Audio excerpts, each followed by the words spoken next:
The headlines this week in the review. Joining me at their desk, we have NIKKI Osborne and Rebecca de Unamuno. Thank you so much for joining us again on The Latest. Thank you. Thanks for having us back, Usher. We appreciate it. It's good to have you here. Now, look, today Scott Morrison's been under fire as he defends our climate policy, all the while wearing festive flower crowns and oversized floral shirts. NIKKI, a bit hard to take the PM seriously when he's looking like he's playing tourist with these outfits. Yeah, it really is, actually. It's hard to take him seriously. He looks more like he belongs in a pedalo kiosk on the beach, doesn't he? But then he's got his lei on. He's got it on his head. PM can't even get laid right.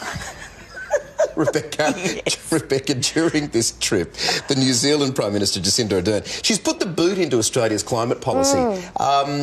One leading commentator today said, put a sock in it, Jacinda Ardern. Is she losing a touch or is she right? Look, I think she's fantastic, but what do I know? I mean, I'm compassionate. I like a woman with a brain. I like somebody who can do it all, who can take their child to work and nurse their child and then run a country. You know, terrible, I know, but I'm a huge fan of all of those attributes. NIKKI, what do you think? Is Jacinda Ardern on the money here by calling Australia out on its climate policy, or is she overstepping the mark here? Well, he keeps calling it a family meeting, and I feel like he's the absentee father, you know, kind of breezes in, and they're all saying exactly what they need from him, and at the end he's like, well, who wants an Xbox?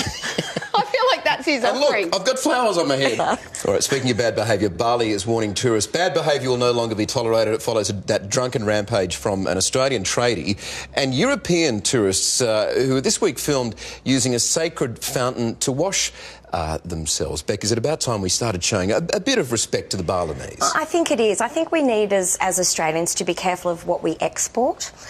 Sometimes it's us.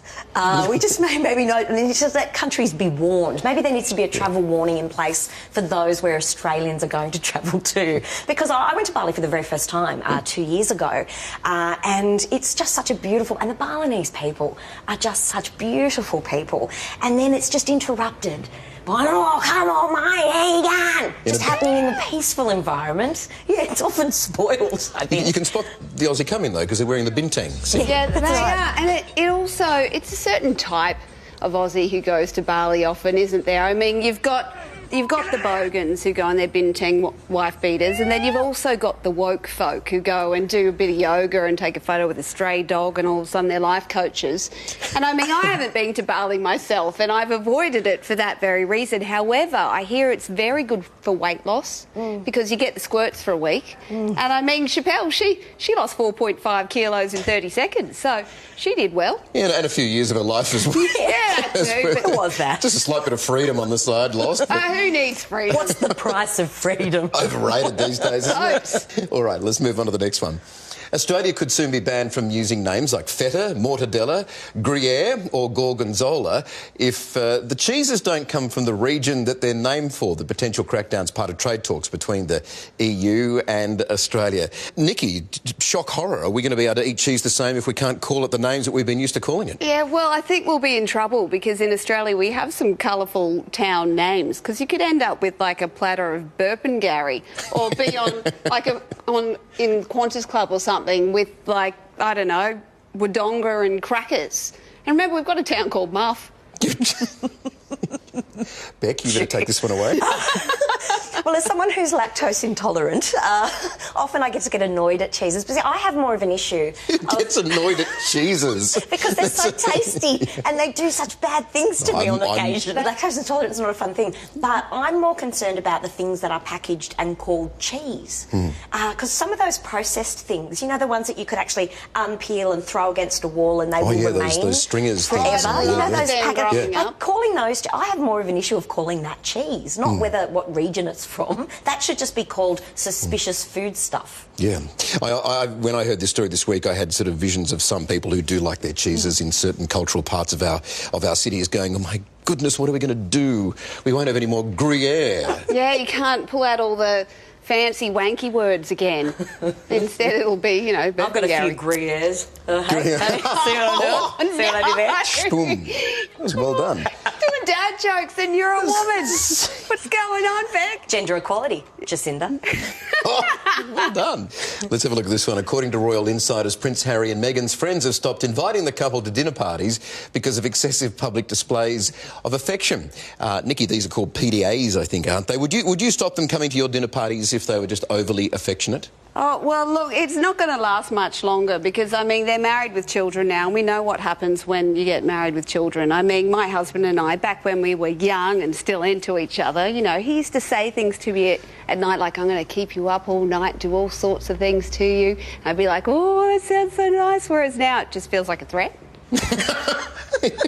So that's where they're going. It's taken on a different So it's tone not going to last. altogether. They should stop being pretentious and fussy about them having PDAs because they should just celebrate the fact that they're into each other. Well, Beck, there must be some strict rules around these sort of dinner parties or friends they go to because apparently the dinner party etiquette for the couples at these dinner parties is to sit apart, and Harry and Meghan refuse to do that. They must be intertwined and hand in hand. Intertwined. That's quite sweet, and as a single woman, that's slightly sickening as well. But I see that as a perfect opportunity. As a single woman, if the partners can't sit next to each other, that's when I can just sneak in, have a little bit of a convo. Yeah. I could take Harry home myself. Yeah, I'm quite partial to a man who's breathing. The people whinging are the opportunists. They're trying to get in there. That's exactly break 'em up right. and have a bit of Harry on the side. You reckon? With some cheese. With some cheese. Or not in your case. No, not in my case. No, we don't want that. Would be a bad end to the dinner party. Bad end to Because the then dinner you're on party. the Bali weight loss scheme, aren't you? And we've just woven all three Look at topics into that. one. Look at that. How good was that? 3 callbacks. Love it. All right. Beck, Nikki, thanks for coming in again. Actually, I have to pull you up there because Go. there's one more story that I wanted to cover this week. Do it. And it reminded me of you. In fact, it sounded a lot like you, so I thought you should have a look.